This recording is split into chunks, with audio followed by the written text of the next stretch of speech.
Hello students, welcome to the Sunrise senior secondary school. देखो बच्चों, हमने जो चैप्टर 1 केमिस्ट्री का पहले पढ़ चुके हैं, बट हम एक बार इसकी रिवीजन लेंगे क्योंकि चैप्टर 2 इसी से रिलेटेड होगा। तो जो मैटर इन अवर सराउंडिंग है, हम इस चैप्टर के बारे में डिटेल स्टडी करेंगे। नंबर फर्स्टली हम ये जानेंगे कि मैटर होता क्या है। देखो, कोई भी thing which both have mass and volume, वो चीजें जिनके पास अपना मास होता है और वॉल्यूम होता है, उसे बोलते हैं मैटर। कोई भी चीज हो, उसके पास अगर मास है और वॉल्यूम है, मतलब उसके पास उसकी बॉडी है और वो अगर जगह घेरता है, तो वो मैटर होता है। तो इससे रिलेटेड टर्म पढ़ते हैं मास। मास क्या होता है? देखो, amount of quantity obtain bye an object, it's SI unit is kilogram. देखो, मास क्या होता है बॉडी का? जो भी अमाउंट किसी बॉडी के अंदर पहले से ही प्रेजेंट है। जैसे हम यहाँ बैठे हैं, हमारा वेट कुछ और होगा। अगर हम स्पेस में चले जाए, अंतरिक्ष में चले जाए, तो हमारा वजन बिल्कुल जीरो हो जाएगा और हमारा कोई वजन नहीं होगा। लेकिन उस टाइम हमारे पास अपनी बॉडी तो होगी, कुछ अमाउंट ऑफ क्वांटिटी हमारे पास जो होगी उसे हम बोलते हैं मास। अंडरस्टैंड? देखो, जो भी हमारे पास प्रेजेंट है, चाहे हमारे पास ग्रेविटी हो चाहे ना हो, हमारा वजन हो चाहे ना हो, लेकिन जो बॉडी के पास जो भी अमाउंट प्रेजेंट होगा उसे हम बोलते हैं मास। तो इसके एसआई यूनिट क्या होते हैं? किलोग्राम। तो मास को किस में आता है? किलोग्राम में। अगला है वॉल्यूम, जो amount of space that can something contain और फिल। वॉल्यूम क्या होता है? वॉल्यूम का मतलब होता है कोई भी चीज कितनी जगह घेर रही है, कितनी जगह में भर जा सकती है। तो जो जैसे गैस है, गैस जिस बर्तन में डालते हैं उसी की शेप ले लेती है। मतलब एक गिलास में अगर आप पानी डाल लेंगे तो पानी कितना भर पाएगा उस गिलास में? जितना गिलास जगह घेरने के लिए अपने आप को देगा। देखो, जितनी जगह कोई चीज घेरती है उतना ज्यादा वॉल्यूम होता है। तो जो ज्यादा जगह घेरेगा उसका वॉल्यूम ज्यादा, जो कम जगह घेरेगा उसकी वॉल्यूम कम। तो ऐसा यूनिट क्या है? क्यूबिक मीटर क्यूब, मतलब मीटर की क्यूब में मापते हैं। तो 1 लीटर मतलब 1000 ml, और 1 ml कितना होता है? 1 सेंटीमीटर क्यूब। ये यूनिट्स भी याद रखनी, आगे काम आएंगे आपके। काइनेटिक एनर्जी क्या होता है? देखो, वो एनर्जी जो बॉडी की मोशन से रिलेट करे। कोई भी ऑब्जेक्ट होगा, अगर वो मोशन में है तो उसके पास कोई ना कोई एनर्जी होगी। जैसे चलती बाइक है, चलती बाइक के अंदर एनर्जी है? अगर हम क्रिकेट से बॉल को हिट करें तो बॉल के अंदर एनर्जी है। तो ये होती है काइनेटिक एनर्जी। अब पार्टिकल ऑफ मैटर की प्रॉपर्टी क्या है? देखो, हर चीज दुनिया में छोटे छोटे पार्टिकल से मिलकर बनी है। तो कोई भी चीज हो, कोई भी मैटर हो, तो वो पार्टिकल से मिलकर बनेगा। पहले आप ये बताओ, मैटर के कुछ एग्जाम्पल्स क्या हो सकते हैं? वो हो सकते हैं जैसे chair, table, glass, tumbler, gas cylinder, etcetera. बहुत सारी चीजें हैं जो जगह भी घेरती हैं और जिनका मास भी होता है। तो प्रॉपर्टी पढ़ेंगे मास के उन पार्टिकल्स की जिससे मास मिलके बनता है। Number first, there is a space between the particle of matter. याद रखना, जो मैटर पार्टिकल हैं, जो पार्टिकल्स होते हैं मैटर के, कोई भी पदार्थ छोटे छोटे कणों से मिलके बनता है, और जो कण होते हैं उनके बीच में स्पेस होता है। ठीक है, जैसे ये पार्टिकल है, ये देखो, ये कण मिलके बने हैं। तो देखो, ये छोटा छोटा जो स्पेस है ना, इनके बीच में जगह तो है। देखो, 4 पार्टिकल मिक्स है, लेकिन इनके बीच में बिल्कुल छोटी सी जगह आई है। तो जो पार्टिकल होते हैं मैटर, उनके बीच में स्पेस होता है। दूसरा, particle of matter continuously moving, they have kinetic energy. देखो, जो पार्टिकल होते हैं मैटर के, वो कंटिन्यूसली मूव करते हैं, लगातार मूव करते रहते हैं। अगर हम देखें तो उनके पार्टिकल के बीच में जो हिलने की जगह होती है, पानी के देखो, ये गैस है, गैस के पार्टिकल के बीच बहुत कम स्पेस है, तो ये बहुत कम हिल पाएंगे। इनमें स्पेस ज्यादा होता है क्योंकि ये लिक्विड है, लिक्विड मतलब पानी, तो इनके पार्टिकल के बीच में स्पेस ज्यादा होता है। और ये है गैस, इसके पार्टिकल के बीच में स्पेस बहुत बहुत ज्यादा है। तो जो अगली प्रॉपर्टी है, particle of matter have space between them, ये हमने पढ़ ली। With increase in temperature the kinetic energy of particle increase. देखो, अगर आप जैसे जैसे तापमान बढ़ाएंगे वैसे वैसे पार्टिकल की एनर्जी तेज हो जाएगी, जिससे काइनेटिक एनर्जी भी तेज हो जाएगी। जैसे अगर हम पानी को गर्म करते हैं, वो भाप बन जाती है, तो इसका मतलब क्या है? पार्टिकल और खुले खुले हो जाते हैं। Particle of matter attract each other. जो पार्टिकल होते हैं वो एक दूसरे को खींचते हैं, आकर्षित करते हैं। इनके बीच में ना एक अट्रैक्शन बल होता है, अट्रैक्टिव फोर्स होता है, जो एक दूसरे को बांधे रखता है। अब हम पढ़ेंगे डिफ्यूजन के बारे में। डिफ्यूजन क्या होता है? Amount of molecule from a movement of molecule from a region of higher concentration to region of lower concentration.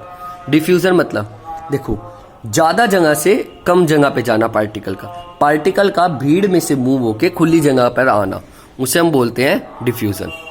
समझ आया? जैसे अगर गैस सिलेंडर में भरी हुई है, अगर सिलेंडर वो लीक हो जाए तो सारी गैस खुली हवा में फैल जाएगी। क्यों? क्योंकि सिलेंडर के अंदर कॉन्सेंट्रेशन ज्यादा होगी, हवा में कॉन्सेंट्रेशन कम होगी, इसलिए उस गैस सिलेंडर से निकल कर बाहर आ जाएगी। तो डिफ्यूजन समझ आया? एक और डेफिनेशन है intermixing of particle of two different type of matter on their outer is called diffusion. On their own है बच्चों। देखो पार्टिकल जब दो टाइप के पार्टिकल आपस में मिक्स हो जाए हम जिसे डिफ्यूजन बोलते हैं। जैसे एयर है, एयर के अंदर ऑक्सीजन भी है, कार्बन डाइऑक्साइड, बहुत सारी गैसें हैं। अब मैं क्या करूं, कोई चीज जला दूं, उसमें से धुआं निकलेगा, तो धुएं के पार्टिकल क्या होंगे? हवा के पार्टिकल के साथ मिक्सअप हो जाएंगे, तो हम उसे बोलते हैं डिफ्यूजन। दो डिफरेंट टाइप के पार्टिकल का मिक्स होना। स्टेट ऑफ मैटर्स, तो मैटर देखो, अब आपने मैटर के बारे में पढ़ लिया। तो जो मैटर होता है वो 3 स्टेट में पाया जाता है। कोई भी चीज है वो 3 स्टेट में होगी, या तो वो सॉलिड होएगी जैसे लकड़ी, पत्थर और कई सारी चीजें जैसे chair, table, duster, black board और सोन, कॉपी, किताब। आगे लिक्विड जैसे शहद, पानी, तेल, ठीक है। और गैस जैसे सिलेंडर में भरने वाली गैस, ऑक्सीजन, कार्बन डाइऑक्साइड, ये सभी चीजें। तो प्रॉपर्टी क्या है सॉलिड की? सॉलिड, अब देखो सॉलिड है फिक्स शेप, कोई भी सॉलिड होगा उसकी फिक्स शेप होगी। अगर सॉलिड है तभी फिक्स शेप होगी। अब कुर्सी की फिक्स शेप होती है, पत्थर की फिक्स शेप होती है। क्यों? क्योंकि उनके पार्टिकल की जो पार्टिकल होते हैं उनके बीच में स्पेस कम होता है। देखो सॉलिड है फिक्स वॉल्यूम, मतलब सॉलिड फिक्स जगह घेरते हैं, जो उससे ज्यादा जगह नहीं घेर पाएंगे। जितनी वो जगह घेरेंगे उतनी ही जगह घेरेंगे, ठीक है। The particle are tightly packed. अब देखो हमने पीछे देखा सॉलिड के पार्टिकल कैसे होते हैं, टाइट पैक होते हैं। इनके पार्टिकल बहुत ज्यादा टाइट पैक होने के कारण ये बहुत ज्यादा सॉलिड हो जाते हैं, मतलब पास होते हैं, इसलिए रिजिड भी होते हैं। There is a very little space between the particle of solid. आपको पीछे दिखाया था पार्टिकल होते हैं जो उनके बीच में स्पेस बहुत ज्यादा कम होता है। The force of attraction between the solid particles is very very strong. अब देखो जो फोर्स है, देखो एक पार्टिकल दूसरे पार्टिकल को अट्रैक्ट कर रहा है और इतनी तेजी से अट्रैक्ट करता है कि आप यहाँ देख सकते हो कितने एक दूसरे को अट्रैक्ट कर रहे हैं ये, तो अट्रैक्ट ज्यादा फोर्स से कर रहे हैं। अगर आपको कोई बहुत ज्यादा कस के पकड़ ले तो उससे छुड़वाना मुश्किल हो जाए, समझ रहे हो। अगर आप किसी चीज को टाइटली बांध दें, अगर आप उसे खोलने की कोशिश करें, वो खुलता है नहीं, जल्दी से खुल नहीं पाता, इसलिए उनके बीच में अट्रैक्शन थोड़ी ज्यादा होती है। सॉलिड कैन नॉट कंप्रेस, और ये चीज याद रखना, सॉलिड को आप दबा नहीं सकते। जैसे आप चीज को दबा सकते हैं, ठीक है, सॉलिड को आप कभी भी दबा नहीं सकते, कंप्रेस नहीं कर सकते। दे कैन नॉट फ्लो, ना तो सॉलिड बहते जिससे पानी बहता है। दे आर रिजिड, क्योंकि वे कठोर होते हैं, वे बह नहीं सकते। दे कैन पाइल्ड अप, और उन्हें बांध सकते हो। आप सॉलिड चीजों को इकट्ठा करें गठड़ी में बांध सकते हो ना। अगला है liquid do not have fix shape, they take the shape of container in which they kept. Liquid कभी भी फिक्स शेप नहीं रखते अपनी, वो जिस में रखा जाता है उसी की शेप ले लेते हैं। जैसे पानी को गिलास में डालो, गिलास की शेप, जग में डालोगे जग की शेप, कटोरी में डालो कटोरी की शेप। तो फिक्स शेप नहीं है, लिक्विड है फिक्स वॉल्यूम, बट ये फिक्स वॉल्यूम है।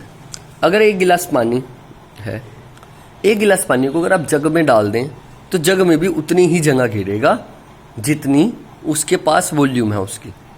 देखो इसकी फिक्स वॉल्यूम होती है, मतलब वॉल्यूम क्या है, ये लिमिटेड जगह घेर सकता है कि एक गिलास पानी को जितनी जगह घेरनी है उतनी ही जगह घेरेगा, चाहे वो फ्लैट होके घेरे चाहे वो गिलास इकट्ठा होके घेरे। जो पार्टिकल होते हैं लूजली पैक होते हैं, देखो ढीले ढीले पैक होते हैं, इनके बीच में फोर्स ऑफ अट्रैक्शन कम होने के कारण ये पार्टिकल ढीले ढीले पैक होते हैं। The particle loosely pack, the force of attraction between the particle of liquid is very weak. अब देखो यहाँ फोर्स ऑफ अट्रैक्शन सॉलिड में ज्यादा था, तो यहाँ फोर्स ऑफ अट्रैक्शन क्या है, बहुत ज्यादा कम है, इसलिए वे एक दूसरे को अट्रैक्ट नहीं कर पाते। समझ रहे हो। लिक्विड कैन नॉट कंप्रेस, ना आप इसे दबा सकते लिक्विड को, लिक्विड कभी भी दबाए नहीं जा सकते, ये बहते हैं और ये कभी भी बांधे नहीं जा सकते। और ये last property of gas, gas do not have fix shape, gas की फिक्स शेप नहीं होती, दे fill the space in which दे के, और ये उस जगह में भर जाते हैं जिस जगह में इन्हें छोड़ा जाए, उसी जगह को भर लेंगे। They do not have fix volume, ना उनका फिक्स वॉल्यूम होता, ठीक है, ये कितनी मर्जी जगह घेर लेते हैं। आगे जो पार्टिकल होते हैं बड़े बड़े लूजली पैक्ड होते हैं, बहुत ज़्यादा लूजली पैक होते हैं। कोई लूजली पैक होने का मतलब ढीले ढीले, बहुत ज़्यादा लूज, बहुत दूर दूर होते हैं ये टाइटली है, ये लूजली है, वेरी वेरी लूजली है। आगे the force of attraction between the particle very weak, अब फोर्स है पार्टिकल्स के बीच में, वो क्या होगा, वीक होगा ना, वे दे कैन कंप्रेस, अब गैस कंप्रेस कर सकते हैं, अगर गैस ना कंप्रेस कर पाते तो हम सिलेंडर वगैरह में गैस ना भर पाते। दे कैन फ्लो एवरीवेयर, और गैस कहीं भी फ्लो कर सकती है, उसे कोई रिस्ट्रिक्शन नहीं होती। They can not be pile up, ना आप गैस को बांध सकते। So thank you and learn this topic very frequently and I will ask some question tomorrow and rest of the chapter I will explain tomorrow. Thank you.